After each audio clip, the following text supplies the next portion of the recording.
Yes, all right. My curiosity always gets the best of me when I meet someone new. Where did they come from? How did they get here? Or have they always lived in Montana? So this story is about how I got to Montana because I'm often asked the same question. Okay, whenever you're ready. Now, so you're going to do this later, the pictures. Yeah. Okay. Then I can go home and look leisurely for the other picture. Oh, yeah. And, all right. Ready? Oh, yeah. Good morning. My name is Mansie Castle, and I live here in Fort Benton. My curiosity always gets the best of me when I meet someone new. Where did they come from? How did they get here? Or have they always lived here? So this story is about how I got to Montana because I'm often asked that question. My life really began when I crossed the 2,000 miles from Michigan to Montana. I had been living alone for 13 years. I was 62 years old and ready for retirement. My daughter, Jennifer, and her special friend, Tom Grotman, were working in Michigan as respiratory therapists. The year was 1987. Tom had applied to Deaconess Hospital for a position, and when he got the job and came back to Michigan, he asked Jennifer to marry him and move to Montana. 3 weeks later, they were gone. So now my only daughter was living out of state too. I have 3 sons. One lives in Ohio, one in Louisiana, and one in Pensacola, Florida. So I miss them a lot. We were a close family. I had none of my kids near me any longer. In 1989, Jennifer and Tom presented me with my first grandchild.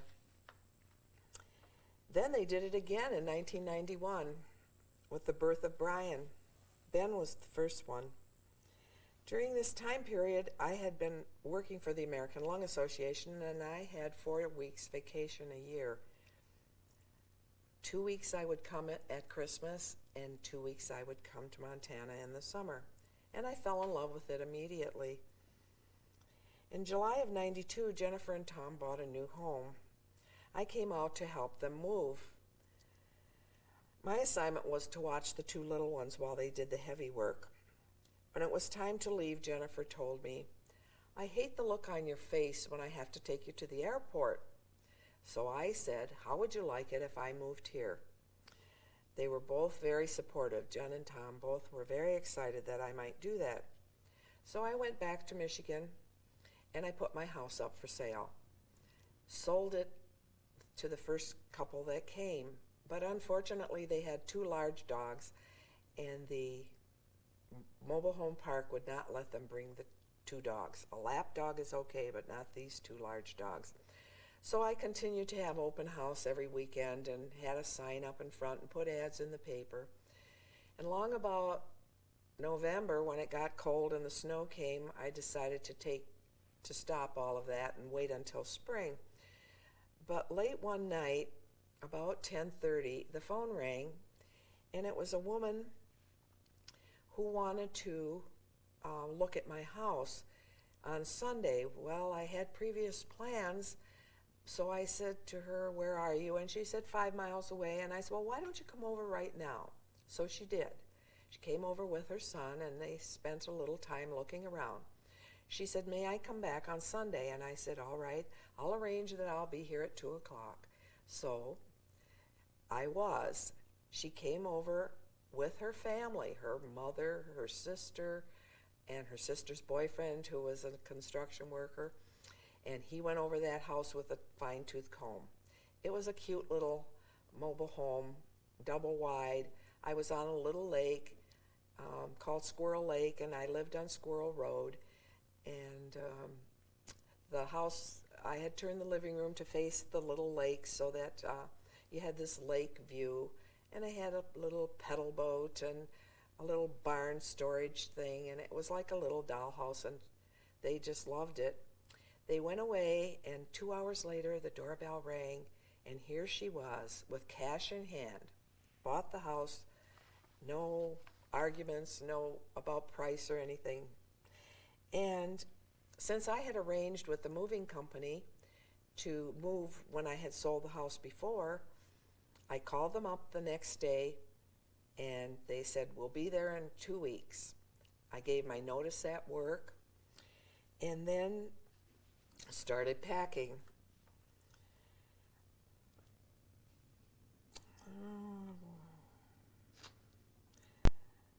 On Saturday the 5th, I had a wedding. I was to move on the 7th.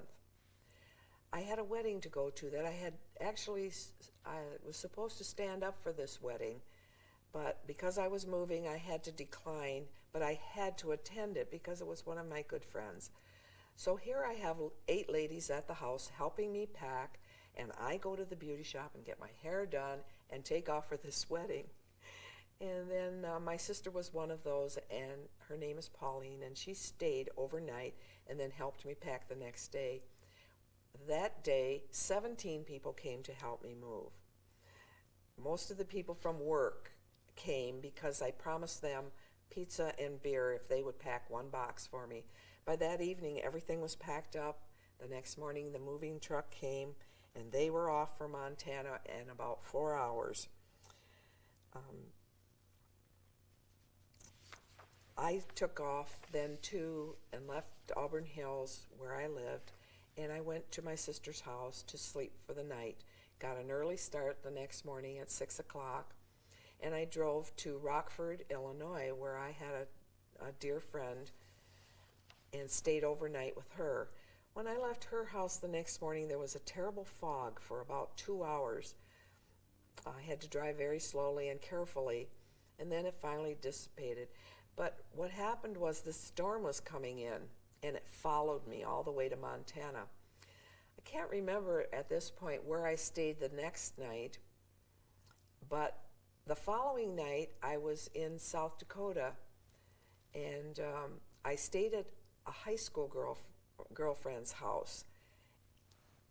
When I left her house, you could see storm clouds behind me. And later on, she sent me an article from the paper that said the storm came in and closed the roads. The I-90, they have big barricades across that road. And when the snowstorms come, they close those. So the freeway was closed. So I was just ahead of this storm all the way into Great Falls. And I arrived here about 4:30 on the 11th of December. My daughter had arranged for a really neat little carriage house, and as I'm told, this picture will come on as I talk about these houses. And so I moved into that little carriage house, and it was right in the middle of Great Falls on 6th Avenue North, right behind the museum. So I had a really good location to go to the mall where I walked every morning while it was cold. When it got warm, I started walking on the River's Edge Trail. And then I was also close to Jennifer's. I was 10 minutes from her house, and it was delightful, but it got to be expensive because I couldn't get a job. I also attended some classes that the job service sent me to, but didn't have much luck. So in April, I bought a mobile home. And the same day I bought a mobile home, I met Wally Morger. We had a blind date, and we met at JB's restaurant. We were supposed to meet at 9 o'clock after his Marine Corps meeting. Am I smiling enough? Or am I got too straight a face? Oh, I think you are smiling. Okay, because that that was a happy time. So I had gone to a Mary Kay party that night, and I wasn't about to tell my daughter that I had a blind date. And we were the only 2 at this party, and so this lady fussed over us, and I had all this makeup on that I never wear really. I had mascara and rouge, and I suppose my lips were dark, and so I shadow. And so I go to this restaurant to meet Wally. I don't know what I looked like. And so we sat there for 2 hours and talked about Michigan and how I had moved. He was impressed because I had moved because of my grandchildren.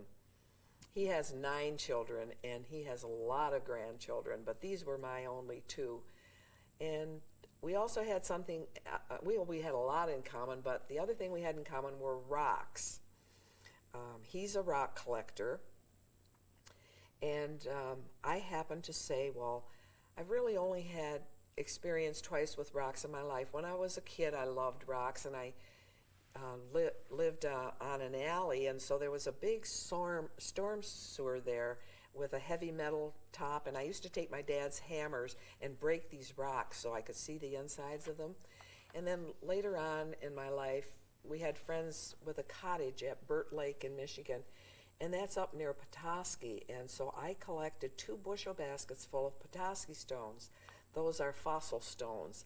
And I still have some of them. I gave most of them away, but I still have a jar full of them, of small stones, and then I have a large bottle halfway full of large, maybe this size Petoskey stones.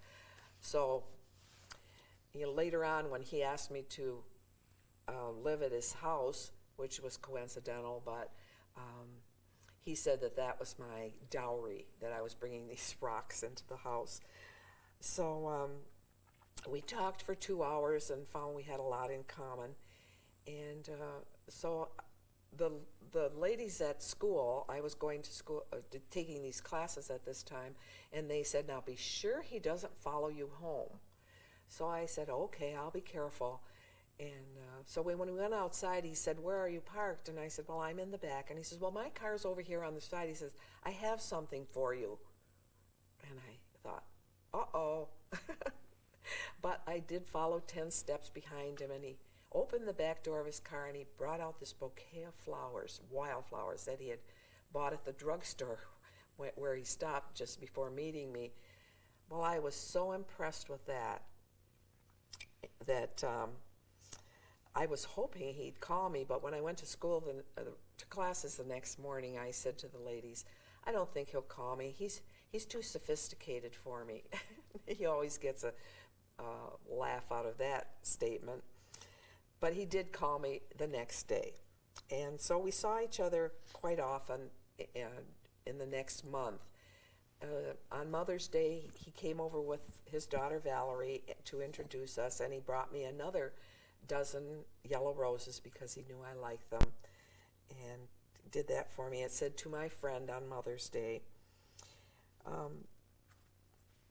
I also, our first date was George Winston. He's a Montana piano player and composer, and he was at the Civic Center, and he was going to appear about the second week in May. So my daughter knew I had tickets already, and she called me on her way to the hospital. She saw a big sign on Hastings that said, George Winston will be signing autographs at 12 o'clock. So she called me, and I said, to tell me, and I said, oh, I certainly will be there. And she said, you are going tonight, aren't you? And I said, yes, I have a date. And she said, you have a date? With who? And I said, well, you know Brian Morger, don't you? And he's an artist here in town. And she said, you have a date with Brian Morger? That's always brought a lot of laughs in our life. I said, no, silly, I have a date with his father. So we met that night, and we did have that first date, and then we saw each other, like I said, very often. A month later, on the Saturday before Memorial Day, Wally and I went to Jennifer's house to babysit, and that was the first time that she and Tom met Wally. We left there about 11 o'clock at night. He drove back to Fort Benton. He came back to my house at 9 o'clock the next morning, and we climbed around the Pishkin for about 3 hours. Then he came to my house and waited while I prepared dinner for 4 of my friends. And he left early. He left at 6 o'clock, and he had to do the cemetery. He had to do the flowers at the cemetery for the family plot. And that was the first time I didn't say to him, "Call me when you get home." Well, he got into an accident. He fell asleep on the way home near Kershaw. He hit the culvert, and he was helicoptered into Great Falls to the hospital. He had broken his nose, his jawbones, lacerations on the face, and Valerie called me at 10:30 and told me he was in the hospital. So the next day, when I went there, Valerie was there, and she said that she would take him home that evening and spend the night with him. But because I didn't have a job, would I come to Fort Benton and take care of her dad, because he had a mail route, and he needed to drive that 4 times a week. She would do the mail route for a week, but then I would help with that. And then he also needed to come back to Great Falls for an operation on his nose. So I did that. On Tuesday, I drove to Fort Benton for the first time, and on Wednesday, I took Wally back for his tests for his operation, and he stayed at the mobile home that I was in, and we took him for the operation the next morning. And then on Friday, I brought him back to Fort Benton and stayed to take care of him, and I've been here ever since. Did I talk about the part where I bought the mobile home the same day yes, I did, as I met him. Yeah. And so there also will be a picture of this mobile home. It was in the Highwood Park, and I love that one too, as well as the one I had in Michigan. This one was, the other one was a double wide, so it was 24 by 60. This mobile home was long, and it was 16 feet wide and 70 feet long, so it was nice and roomy, and I just love that home too. So that's how I got to Fort Benton, and I thank God every day for letting me be here in my golden years. How could I have been so lucky? Well, that was crazy. Bye.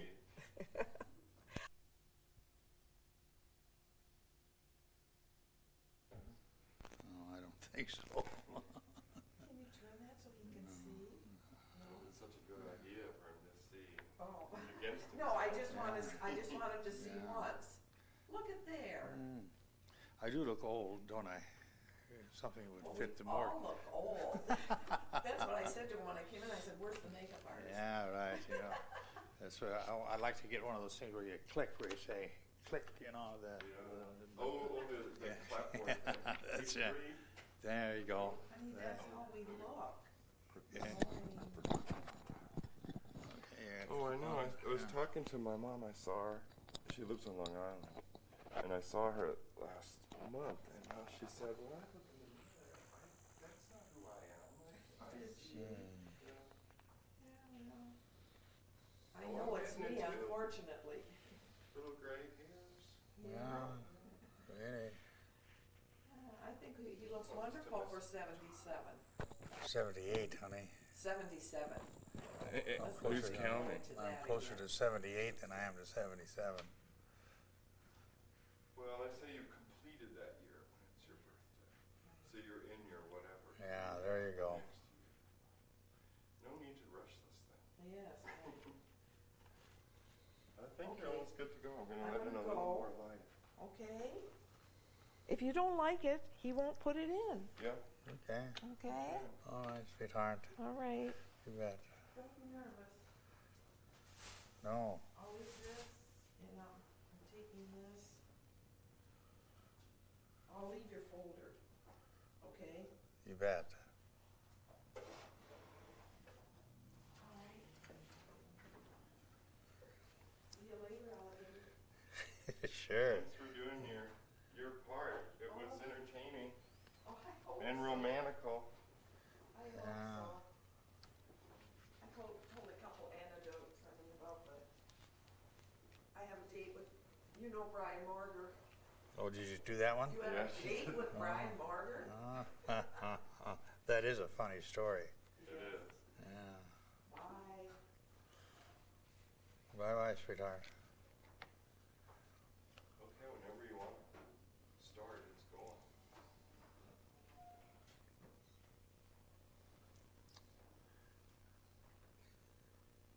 You tell me. Oh, right now it's fine. Okay. The year was 1936, and we were in the depth of the worst depression that the United States has ever known, or probably ever will know. It cost a dime to go to a Saturday matinee show, and for a nickel you could get a bag of popcorn, but for a penny you could get a paper cup of Old Maids, which were the unpopped kernels of popcorn. I say all this just to illustrate the economic times that we were undergoing at that time.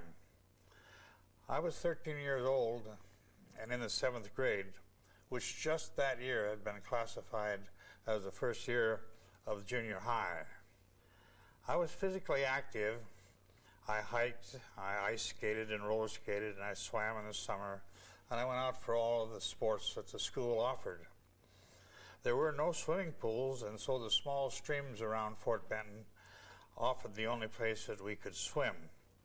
But eventually we came to the Missouri River, and we could swim in the river if we could qualify by doing a peer-to-peer swim. We played all the games that the kids played then, like kick the can and run sheep run, and in the snow time we played foxes and geese. I was also an avid reader at our beautiful Carnegie Library, and I checked out books on a regular basis. I had many favorite authors, but the one that most caught my fancy was a writer who epitomized the mystic lure of the North, or the Yukon as it was then known. One of his novels was a story of a dog's devotion to his master, not unlike Fort Benton's own saga of Shep. Jack London's tales wove a magic allure of the frozen wilderness that only the hardiest of men could challenge. There was the hunt for gold and silver, and the long, dark winter night endured by those who sought their fortune by trapping the exotic fur-bearing animals. These were silver fox, Arctic fox, marten, ermine, mink, otter, and beaver. And the wolf and wolverine skins were popular because in parkas, the fur did not frost up due to the breathing vapors. And so it was that my fantasy was aroused to become a trapper. A grown man in those days could earn $1.50 or perhaps $2 a day on a job if he could find a job. There was not much hiring going on. Because of an international demand for furs, the market for raw furs was still an area in which money could be earned. The homesteader had heavily trapped the beaver, coyote, badger, and weasel, but there was a large population of skunks. Not too many people trapped skunks for the obvious reasons. Hence, they had a very healthy proliferation. Fort Benton had become an area in which deposed and failed homestead farmers elected to settle. WPA and PWA had instituted work programs, and a number of these people enrolled in those programs.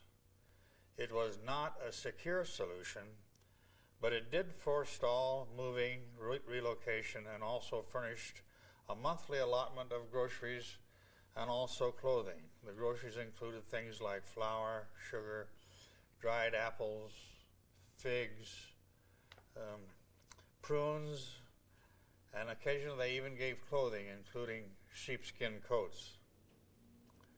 My father worked in the WPA program, and through him I came to know many of the people that were enrolled in those programs. Some of these people had moved in and taken residence in a shantytown area, which is now the high school parking lot. And one of those men was a man named Oliver Hill.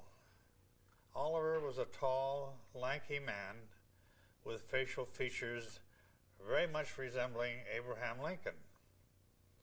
I asked Oliver if he knew how to skin a skunk, and would he show me the procedure, whereupon he answered affirmatively to both. He also showed me how to set the trap. Perhaps it was because I had taken a half a dozen of cinnamon rolls to him that had been freshly baked by my mother. That, for some reason, seemed to make him more willing to help me. At any rate, after he gave me some traps, I was off and running. And when I say running, I mean literally running. Because in order to correctly supervise a trap line, the sets should be checked daily, which in my case meant before school. Having no transportation except Shanks mare, I'm sure many of you know what that means, I was going to get a lot of good, invigorating exercise. No matter, the prospect of $1.50 for a skunk skin, or maybe even as much as $1.75 for the larger size, stimulated my 13-year-old imagination to John Jacob Astor heights. I was so excited. And so after tramping along the railroad tracks in the depot area, I set my traps mainly under wooden platforms that had been erected to protect the culverts from damage from falling objects. These platform structures afforded an excellent haven for all sorts of small animals, skunk being the main one. Wow! I actually began catching one, sometimes two skunks a week. I watched Mr. Hills skin the first couple of animals in an average of 15 to 20 minutes per each animal. I then endeavored to undertake the task, and in my first attempt, I accomplished this complete skinning after an hour or so. Excuse me. Oh, you can take a break or cough or because I'll edit it. Yeah, okay, that's fine. Written through it. I get a little dryness in my throat. We should have water on the set. I should have brought a glass of water because I'm accustomed to always having a glass when I talk. Should I get something? No, because I'm over halfway through. Okay. I'm all right. Thanks, Joel. Tell me when I'm ready and I'll go again. Anytime is fine. Okay? To properly condition a skin, it should be placed on a stretcher with the fur side in, and after a couple of days drying, it should be scraped and all the excess flesh or fat removed from the skin. We had a fur buyer who lived in Fort Benton, and with some trepidation that I went to his home to sell my first 3 skins. As I watched, he carefully inspected the hides. I nervously awaited his decision. Then he took out his draft book and proceeded to write. And he tore out one half of the draft, and I had my first check for $5.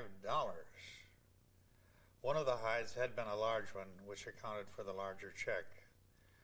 What a bright world I was in. Everything was wonderful. At that time, I was then in the 7th grade, as I said, and my teacher's name was Anna Nigan.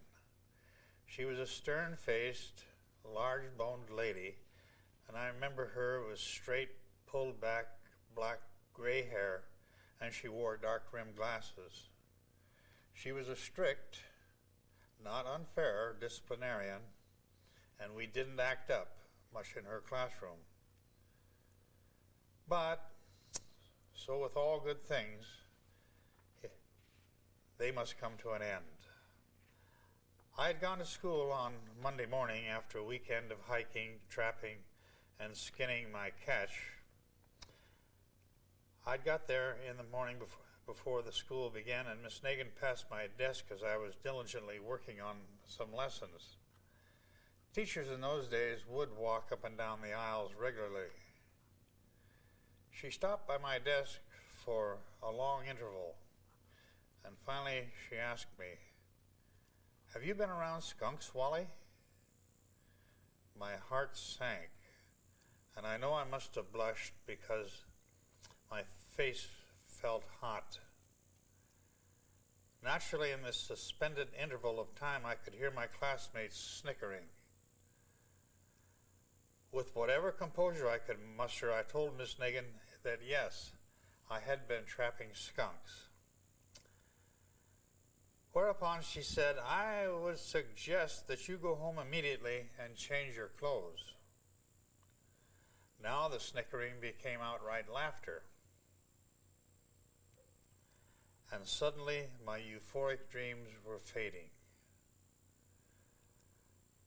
So after going home and entering my house at an unaccustomed time, my mother asked, "What are you doing home?" After I related what had happened, my mother was mortified, because she was such a stickler for cleanliness and a daily change of clothes. And so the reflection of all that had happened was magnified for her many times over. She said, "Now you get out of those clothes right now, and there will be no more skunk trapping." And so in those few seconds, all my dreams of wealth and prestige and whatever fuels a seventh grader's fantasy came tumbling down. Robert Burns probably said it best when he said, "The best laid plans of mice and men often gang agley," which in Gaelic means often go awry. But I was somewhat mollified when I told Mr. Hill what had happened, and he told me that the season for skunk trapping was about over anyway, and that from now on the fur would not be prime. He also suggested that next year he would show me how to trap for mink and muskrat. Those animals were less odoriferous, and they brought more money. And there was also no danger of being sent home from school, or most of all, most important, being snickered at. Now as I look back on the distant times that compound themselves to create a whole host of happy memories, which involve the sledding and the skating and hiking and the playing of games and the bonfires and the smell of burning leaves and countless more memories that comprise a person's childhood, all of which I guess in all context help to shape the manner in which we gravitate on into our maturity. There are so many happy memories, and one of my favorite ones was the time when I became a trapper. That's a good story. Yeah, do you want me to give you some on the props now? Oh, yeah. Yeah. I'll hand it up to you, but I want you to Okay. touch it. Ah, sure. It's pretty wild. Yeah, this is fine.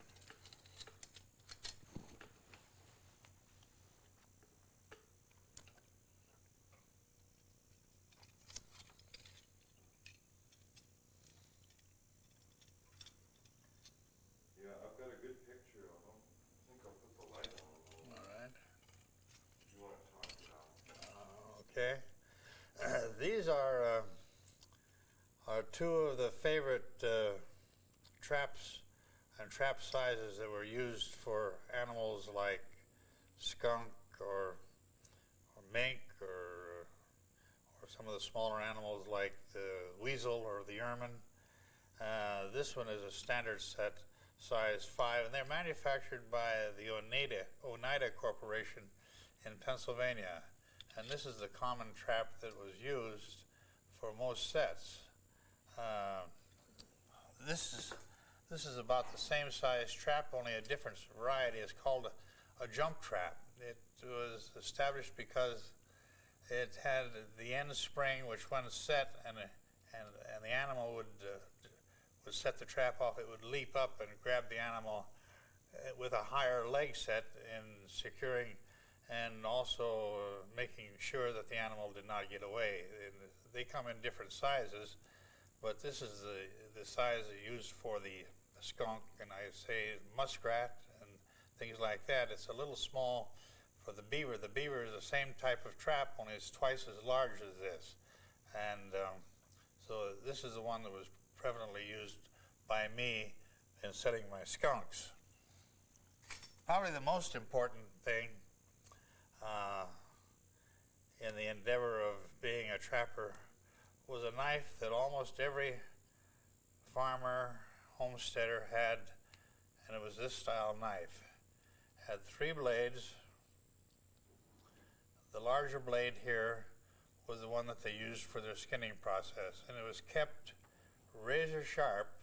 So actually, I believe that some of the people told me that you actually could shave with it, and to be caught with a dull knife blade was a thing that was just not happening, because every home had a sharpening tool. The large middle blade was used more or less for some of the more heavy type duties, and this blade here was called a punch blade. So important, because at that time most of the people still had horses and they were doing a lot of horse work, and in order to shorten and alter and do harnesses and bridles and stuff, you could punch holes in leather with this particular blade and make it so that they were easily securable. With all the knives had the bone handle, or the dark thing like this, and as I say, about every farmer or anybody had this type of knife for the many multi-purposes that was required. The only other really important feature of trapping was the skinning boards, because they had to be stretched and dried, and they came in all sizes, and I don't have any of those, but I'm attending some of the farm sale auctions around. Once in a while you'll see, and what do we have here? Nobody much knows what they are. They're a board that's tapered to the end so the head would fit over the end, and then stretched out to the broader concept of the rear animal. So those were 3 of the things that were very important to the trapping. So I remember, as I say, it's one of my favorite memories. Thank you.